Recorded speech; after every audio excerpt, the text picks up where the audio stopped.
Di tengah panas terik dan debu kota yang menyesakkan, muncul pemandangan unik di jalanan Tiongkok. Truk-truk melaju perlahan sambil menyemprotkan kabut halus ke udara. Sekilas terlihat seperti sedang menyiram jalan, tapi kenyataannya, mereka sedang mencuci udara. Kendaraan ini disebut truk sprinkler ramah lingkungan. Sebagian dilengkapi meriam kabut bertekanan tinggi yang mampu menembakkan semprotan hingga hampir 100 meter ke udara. Kabut halus itu menangkap partikel debu mikroskopis, menjatuhkannya ke tanah, dan menciptakan efek sejuk layaknya hujan buatan Mini di tengah kota yang padat. Dalam beberapa menit, udara jadi lebih ringan dihirup, dan jalanan terasa lebih bersih. Di kota seperti Shenzhen, Sebelasan, hingga Changji, truk-truk ini menjadi bagian dari program resmi pemerintah bernama Blue Sky Protection Campaign. Sebuah proyek besar untuk mengendalikan polusi udara dan menjaga langit perkotaan tetap biru. Truk-truk ini tak beroperasi sembarangan. Mereka digerakkan berdasarkan data kualitas udara real-time. Begitu sensor mendeteksi peningkatan debu, unit terdekat langsung diaktifkan untuk berpatroli. Model terbarunya bahkan berbasis listrik penuh, tanpa suara mesin dan tanpa emisi. Dilengkapi GPS, sensor PM25, dan sistem kontrol otomatis, truk ini bisa menyesuaikan kekuatan semprotan sesuai kondisi sekitar.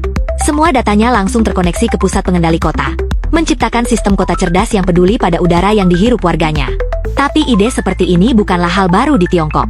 Lebih dari 1800 tahun lalu, di masa dinasti Han, Kaisar Ling memerintahkan seorang pejabat bernama Beilan untuk membuat alat bernama Fan Chekewu. Kendaraan sederhana yang menggunakan prinsip sifon dan roda pengungkit air untuk menyiram jalan dan menekan debu di ibu kota kekaisaran. Itulah prototipe truk penyiram pertama dalam sejarah.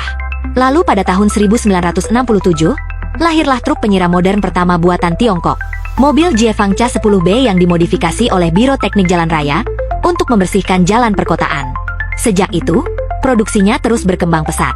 Tahun 1994 tercatat 79 model berbeda diproduksi di 16 provinsi. Dan pada tahun 2020 jumlah produksinya mencapai lebih dari 28.000 unit per tahun.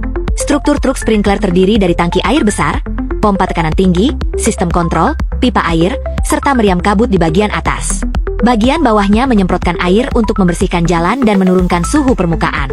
Sementara bagian atas menembakkan kabut untuk mengikat debu di udara. Beberapa model bahkan memiliki fungsi ganda, menyemprot depan, belakang, atau keduanya sekaligus. Di musim panas, suhu permukaan jalan bisa menembus 50 derajat Celcius.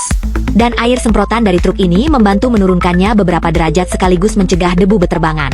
Jadi selain menjaga udara, mereka juga menstabilkan suhu kota dan menciptakan rasa nyaman di tengah lalu lintas padat.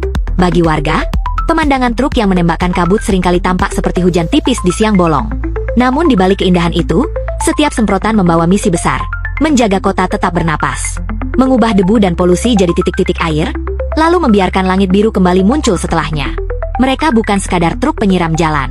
Mereka adalah penjaga langit biru, mesin-mesin kecil yang berkeliling setiap hari demi udara yang lebih bersih.